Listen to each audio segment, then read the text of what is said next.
I didn't set out to find Jesus. He set out to find me. Yeah. And so as he did that, he did have a plan. And at a 22-year-old, I get a call from a father from school that says, "I've got this dream about setting up a travel company, and we think you can do that. And you may not believe in yourself, but we do." And so I got that opportunity just to set up my own business and fake it till you make it. Is that a That's okay? Oh, yeah. that America invented that. You're sitting at it. I wondered why I felt so comfortable here. You know?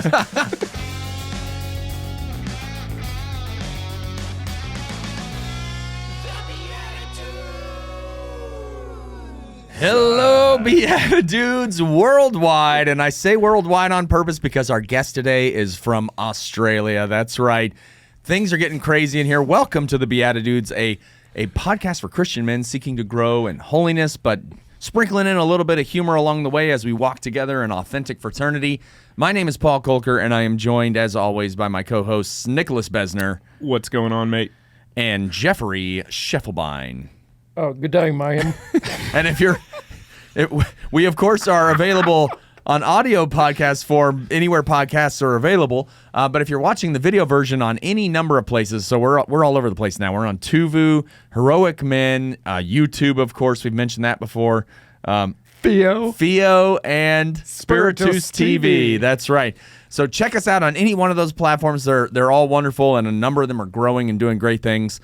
And I'm going to just challenge the audience real quick. If you are watching or if you're listening, share the show with somebody. If you've enjoyed it so far, if you've listened to like more than half an episode, you clearly enjoy this. Share it, please. Just spread it around, spread the word. We've had some great guests, including our guests for today, who bought us these awesome hats that you can see if you're watching any of those video platforms. He never said he bought them. He might have stolen them. Well, that's fair. He came with I'm hats. a convict. Australia, Yeah, I mean, Australia is a penal colony, so it's in your blood, mate. yes. Okay. Well, so we have none other than the head of Harvest Journeys, Phil Ryall. Welcome back to the show. Howdy, partner. So good. These guys trying to talk Australian. I don't know. I'm not sure why I'm going here either. Well, we You're all, like a Jersey kid that got beat up in Pennsylvania and dropped off in Arizona. That's the accent you're using? that was it. That was the exact. I just didn't understand anything you just said. That was the Venn diagram of is your awesome. accent. No, it's great to be here. Thanks, fellas. Yeah. Welcome back. I don't know about the rest of y'all, but I feel like Indiana Jones right now. Like, I Yes. feel pretty awesome. No, it's pretty amazing. Hugh Jackman, I think. Hugh yeah. Jackman. Well, I just meant with the hat. Oh, and, okay, like I just sure. feel like I could be an adventurer of something. But yeah, Hugh Jackman is a better Aussie example. Is Ozzy Osbourne Australian? No. Because Aussie's in his name. And he wasn't born there either. Hold on. Earlier, he corrected me. He was like, when we were off air, he was like, it's not, we're not Aussies, we're Aussies. And It's I was like, Aussie, not Aussie. For all you people out there. Aussie. I would like to have an Aussie. acai bowl. I'm just trying. Very, very different. Wow. Well, if you're still with us after all of this, we're going to... Our numbers in Australia are like a roller coaster. Yes. Subscribers, not subscribers. Subscribers. It usually has to do with when Jeff is talking. So, Inversely correlated. so, no, but the way we're going to kick this off, Nick. Yeah, we're going to go straight into Blessed Are the Joke Makers. We're going to do a bonus edition. That's so, right. Paul, how does that change it? Yeah, it changes it up. We each get a character card. So what we're going to do, Phil, is we're trying to get you to guess what kind of character we are. And again, these are generic, kind of vague categories of characters, right? So Right. you're not going with Hugh Jackman. You're going with like Australian musical artist or something like that, right? So, and the prompt, we all have to answer the same prompt though. So we're going to be different flavors of the same prompt. And that prompt is, I am guilty of blank. And this one's going to be worth 70 points. He already knows what his thing is, so he just came up with the No, points. Okay, I'm with you. Okay, I'm ready. Here we go. All right, take it away. Yes, Phil, welcome to the United States. We've been reviewing everything that you submitted to us, and we would like to notify you of a few infractions. Your Form 1040 was filled out incorrectly. It also says here that you are setting up headquarters at Vatican Valley. That's not a valid address anywhere in the United States. But as a foreign entity without proper representation, we can fix this for just $1 million. You are a security officer at customs at LA Airport. I didn't even do the prompt. Nope. I'm just guilty of being an IRS agent that's trying to squeeze money out of you. But skip me for now. Ho, ho, ho! I'm guilty of not really checking the list twice. Ho, ho, ho, ho! Do they have this guy in Australia? Yeah, you've got to be the Easter Bunny. That's it. You nailed it. That's right. How can we say it's not somebody specific, except that's Well, Santa Claus? yeah. I mean, but usually it's not quite that on the nose. Well, yeah. So the red nose. Like I'm guilty of. I heard that if you're more likely to have a wreck like within 2 miles of your home, and so I moved. So I'm guilty of that. What is he? Kylie Minogue. A dumb blonde. Oh, right. Yeah. Yeah, that's right. Is she Australian? She is. Of She's course. awesome. Well, she was. I don't know what she's like Oh, now, she but still is. yeah. All right. All right, you got to award 70 points. Oh, yes. 70 points. Moment of truth. Yeah. Remember that some people just skip the prompt altogether, which is pretty cool. Yeah, that's true. Well, Yeah. Or also disqualifies them. now, look, I think the most obvious victor here is something to do with the theme of Easter. No, Christmas. And that is, the winner is my friend here, Paul. You like the fake out. Merry Christmas to Paul. Merry Christmas I'm trying to give you a high Thank you. five over my. Sorry. Over your what do we call this thing? Kubra? Kubra, which Kazubra. means headgear Headgear. in Aboriginal. Yeah. We love It's it. Foster's for headgear. Fosters. It's Fosters. Kubra Matata. Are you guys going to ask me a question? Yes. Yes, we were getting there, in fact. I love this. Would you like to ask Or yourself am I a question? here just to entertain or to answer questions? No. It's a fair question. It's good to be Yeah, here. that's fair dinkum.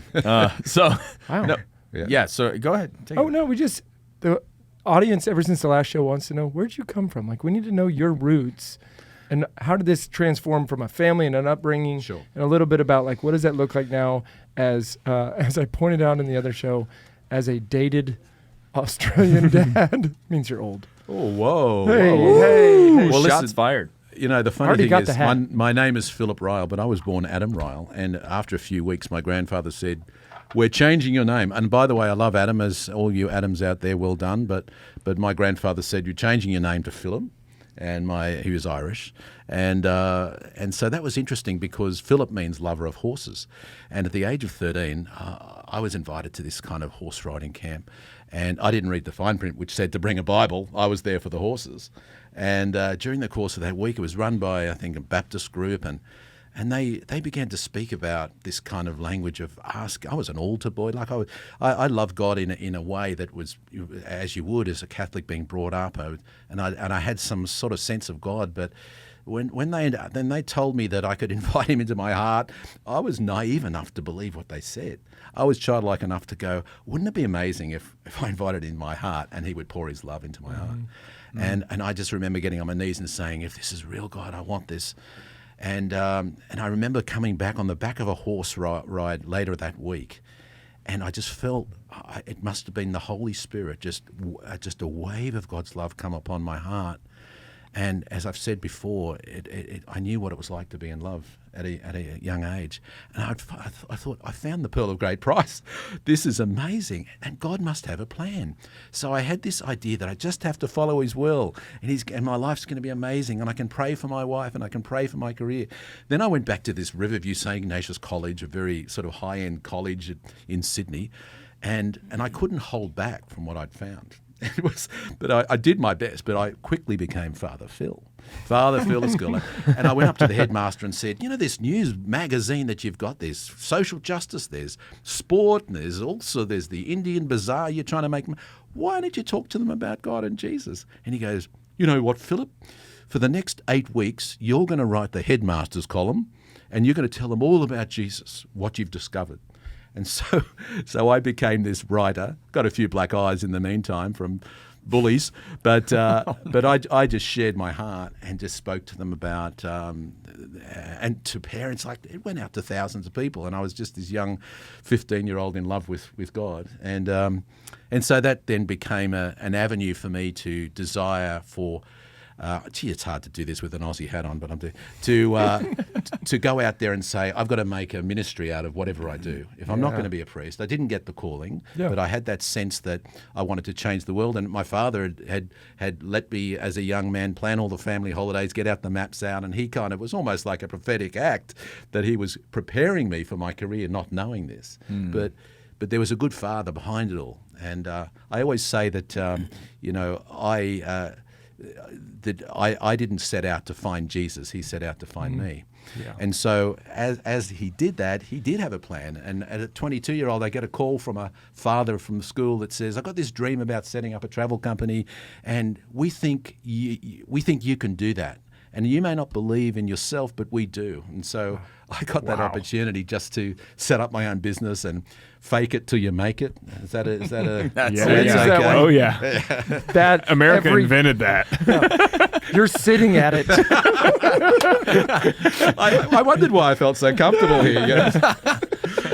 And so off I went, and we just started running trips to the Holy Land and to places of Marian apparitions, and people were just they were just beginning to come back and tell their stories, and that was exactly what I dreamed of, because I'd had this encounter as a young man, and I wanted that to be multiplied through my life. That was my loaves and fishes that I brought to God, and He knew what to do with it.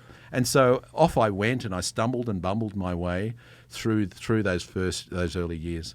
And so the pilgrimage company then began to flourish, and we realised that I was not only meeting out my needs in serving what I believe was my calling, but also there was a great hunger and need for people to go on pilgrimage, to find their peace, to find joy, to take time out and to get out of their environment and open up into a whole new world, almost like going to heaven for a few weeks and allowing the atmosphere of heaven to actually bring about surprising changes in their life, which they come back and talk about.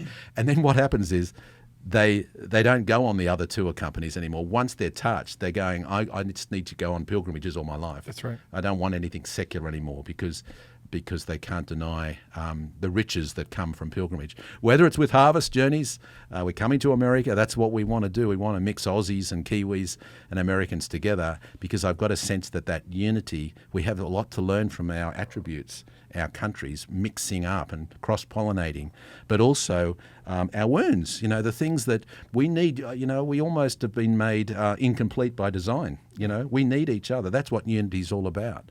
And so in this kind of land and world of division we're in, we need unity. So that's my preaching for the day. Father Phil, signing off. Well, back in, Father Phil, because one of the parts of that story is you didn't read the fine print. You end up at a Bible-loving Baptist horse riding camp. Yeah. And you run a pilgrimage company that's taking people to experience Jesus and the saints. Talk to us about maybe your ecumenical approach, or where that plays into either pilgrimage or your personal journey. Yes. Love to hear more about that. Thank you. Yes. Well, I think one of the things that I learned as a Catholic was this need for people to have one-on-one encounters with Jesus, so that as they begin to take time out, rather than just be in an environment. I mean, the source and summit is the Eucharist. We know that, and being together in community. But we also need to learn how to face the silence, and to allow nature to woo us. And there's plenty of opportunities to just allow the world to listen to the saints, to listen to their stories, and to have the chaplain lead us every day in prayer, and hear the stories around the dinner table with a glass of wine, and something begins to open up in people's hearts and lives that they start to have hope and joy again. And so I just found that this is kind of something that I must learn to bring encounter because of my encounter. See, that's my place of gratitude. Where I was touched, that was the place where I meant to multiply.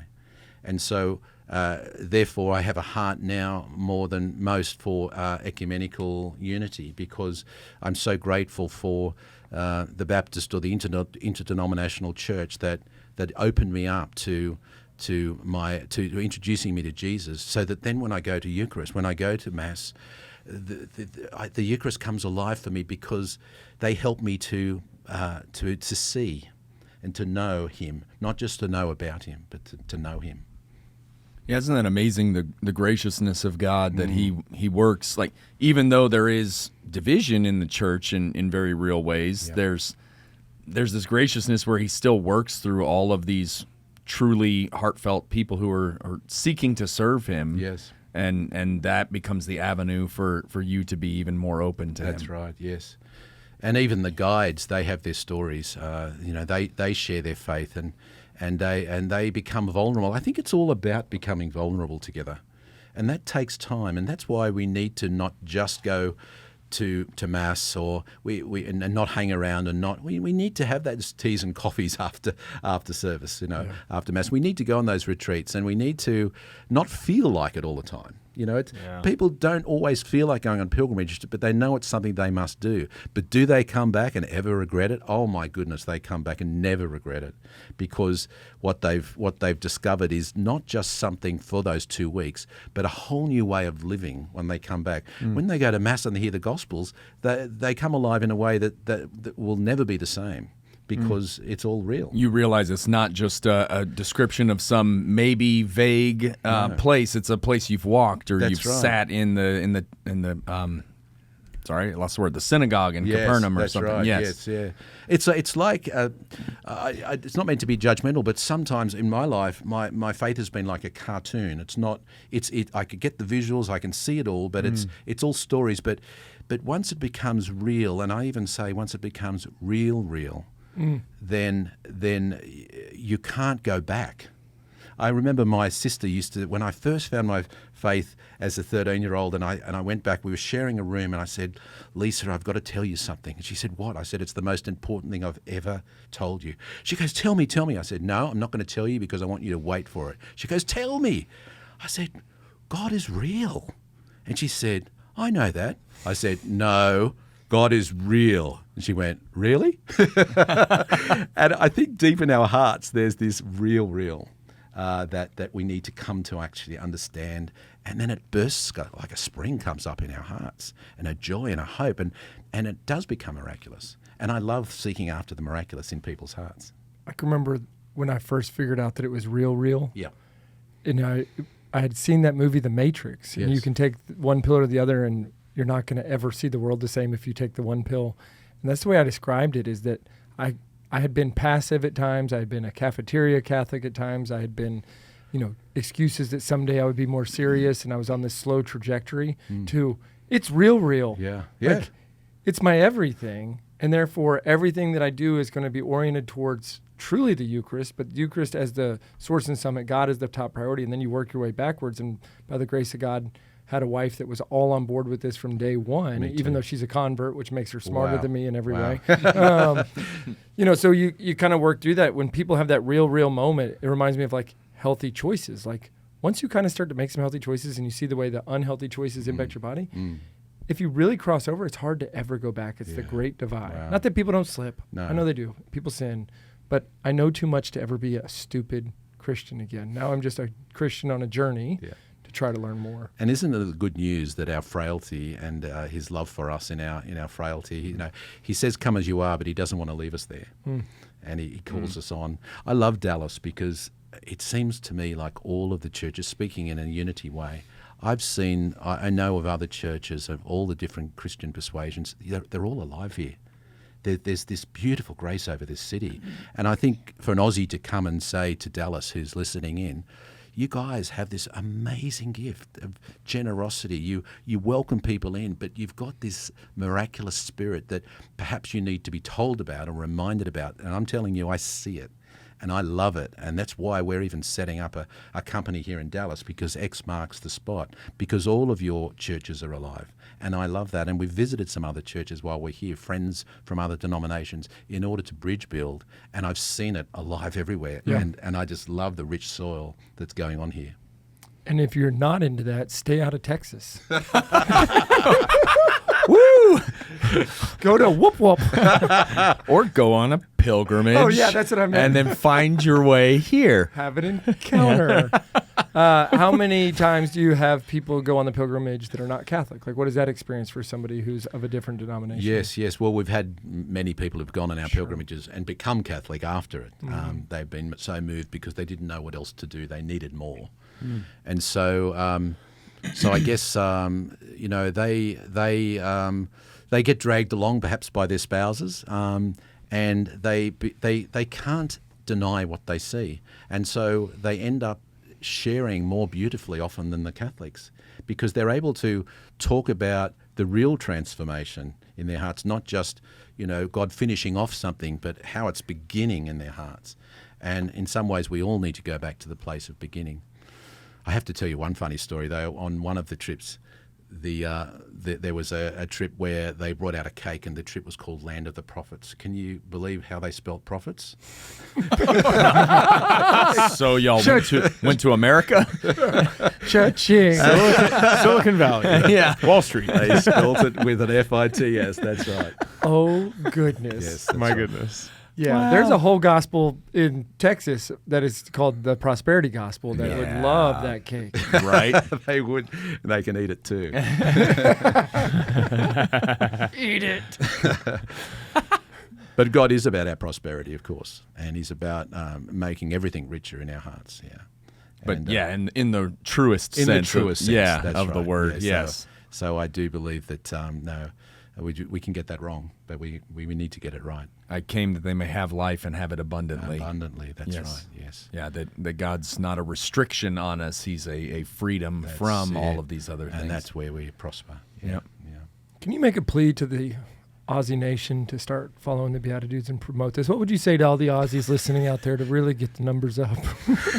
I'm not sure whether I've actually got the numbers down today, but No. We've got tens of listeners. Yes. So well, I'd say to the Aussies, you want me to do this? Oh, yeah. No, this is important. You know We're what? gonna broadcast You know this. what I love? I love the fact that humour and music cause us to laugh and open us up, and then we can speak the gospel in a deeper place. And I think what you're doing here is amazing. It's very sneaky, because what you're doing is you're really helping people to laugh and kind of get into life and to celebrate something in their heart with joy, and then speak the gospel, so it does go deep and does take root. And I implore all Aussies to not judge this episode, but these BeatiDudes, these guys are the real deal. I've got to know them, and I just think what you guys are doing in presenting the joy and the hope, and it's good for the blokes too to just have a bit of a space, because we need that, and we need to encourage each other.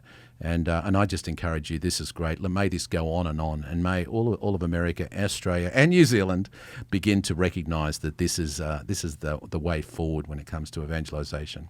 Well, I appreciate that sincerely. Yeah, thank you. It was a fun setup, but you are absolutely our favorite Aussie of season 2. So Don't tell Jonathan Doyle that he's my best he was mate. season 1. Jeff loves very specific compliments. Yeah. Coolest person I met in the last 3 hours. This is a total blessing. Harvest Journeys is a pilgrimage company that you can already engage with, especially if you're Kiwi or Aussie or anything over there.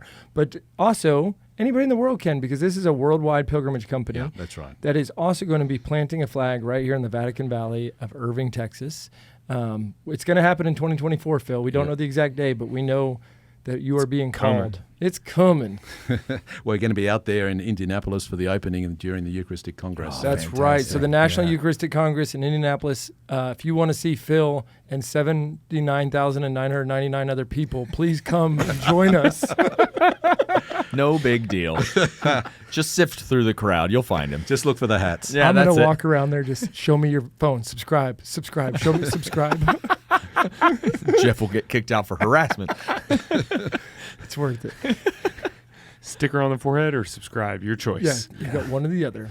All right, well, listen, for all of you listening, what a blessing it is to have our worldwide network of BeatiDudes. We're very blessed by you, Phil, by your whole crew, by the work that you're doing to bring people Thank to you. Christ. I mean, Yeah. you're creating fertile soil for everybody. Thank you. So we will see you at the National Eucharistic Congress, and for the rest of you, we will See you in the Eucharist. God bless you. Is that a threat or a promise? Thanks for tuning in. If you'd like to join us at our undersized table, subscribe to the video version of the show on YouTube by typing @ that's the symbol @, so shift and 2 on your keyboard, @the_BeatiDudes on YouTube. We'll see you there.